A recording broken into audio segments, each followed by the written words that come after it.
আজকে আপনাদের সাথে শেয়ার করব সেরা স্বাদের লটকে শুটকি ভুনা। যারা শুটকি পছন্দ করেন কিন্তু রান্না করতে পারেন না, তাদের জন্য কিন্তু আজকের এই সহজ রেসিপি। এই লটকে শুটকি ভুনা এত বেশি মজার হয় যে বারবার মন চাইবে এরকম শুটকি ভুনা করে খেতে। অনেকেই বলেন লটকে শুটকি রান্নার পরেও কিন্তু কেমন একটা গন্ধ আসে, তবে কোনো রকমেরই কিন্তু গন্ধ আসবে না। আজকের এই ভিডিওতে আমি আপনাদের দেখাবো কিভাবে কেটে ভালোভাবে ধুয়ে পরিষ্কার করে রান্না করলে কোনো রকমেরই গন্ধ আসবে না, খেতে অনেক বেশি মজার হবে। চলেন তাহলে শুরু করা যাক। এইখানে আমি লটকে শুটকি নিয়ে নিলাম 8 পিস। এখন এগুলা কিন্তু মাথা আর লেজ ফেলে কেটে নিতে হবে, এরকম টুকরা টুকরা করে মাথা আর লেজটা ফেলে আমি এভাবে করে কেটে নিলাম। আপনাদের আরেকটা কেটে আমি দেখাচ্ছি। ঠিক এভাবে করে আমি সব লটকে শুটকিগুলো কেটে নিলাম। এরপরে যে কাজটা করবেন, একদম ফুটন্ত গরম পানি একটা বাটিতে নিয়ে নেবেন, তারপর লটকে শুটকিগুলো দিয়ে দেবেন। অবশ্যই কিন্তু ফুটন্ত পানিতে দিতে হবে। ফুটন্ত পানিতে দেওয়ার পরে 10 মিনিট ঢেকে রেখে দিতে হবে। 10 মিনিট ঢাকনা দেওয়া থাক, এদিকে আমি মশলাটা রেডি করে নেই। প্রথমে কড়াইতে দিয়ে দিলাম সরিষার তেল। আপনারা চাইলে সয়াবিন তেল দিয়েও রান্না করতে পারেন। সরিষার তেল গরম হওয়ার পরে আমি দিয়ে দিলাম কিন্তু বেশ অনেকটা কিন্তু পেঁয়াজ কুচি। পেঁয়াজটা একটু মোটা করেই কেটেছি, তাহলে কিন্তু শুটকিতে ভালো লাগবে খেতে। এরপর কিন্তু দিয়ে দিলাম কিন্তু 3টা রসুন কুচি।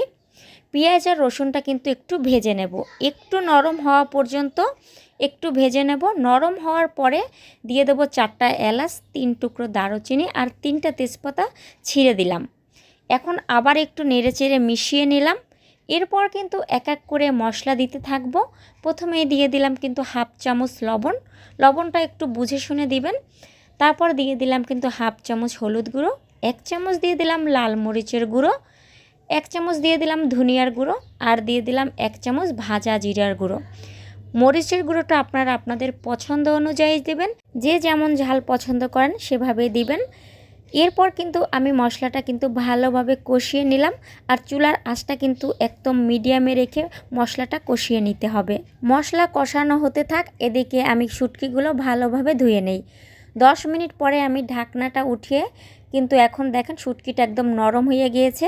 আমি আপনাদের একটা দেখাচ্ছি, একদম চাপ দিলেই কিন্তু ভেঙে যাচ্ছে।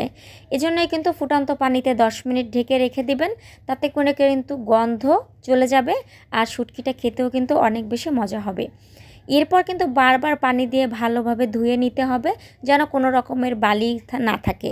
শুটকিতে যেহেতু একটু বালি বালি থাকে, সেজন্য কিন্তু বারবার করে ধুয়ে নিতে হবে। যারা বলেন শুটকি রান্নার পরেও মজা হয় না, তাদের জন্য কিন্তু এই যে কেটে ধুয়ে রাখার যে ব্যাপারটা, সেটা একটু ভালোভাবে মনোযোগ সহকারে করে নিতে হবে। এরপর কিন্তু শুটকিগুলো আমি মশলাতে দিয়ে দিলাম। ভালোভাবে একটু নেড়েচেড়ে মিশিয়ে নেওয়ার পরে আমি 1 কাপ ফুটন্ত পানি দিয়ে দিলাম। এখন কিন্তু চুলার আঁচটা একদম হাইতে রেখে পানিটা কিন্তু টানিয়ে নিতে হবে। এরই মধ্যে দিয়ে দিলাম কিন্তু 5-6টা কাঁচামরিচ আর 2টা কিন্তু রসুন আমি একদম আস্তে আস্তে দিয়ে দিলাম, তাতে করে খাওয়ার সময় কিন্তু বেশ ভালো লাগবে।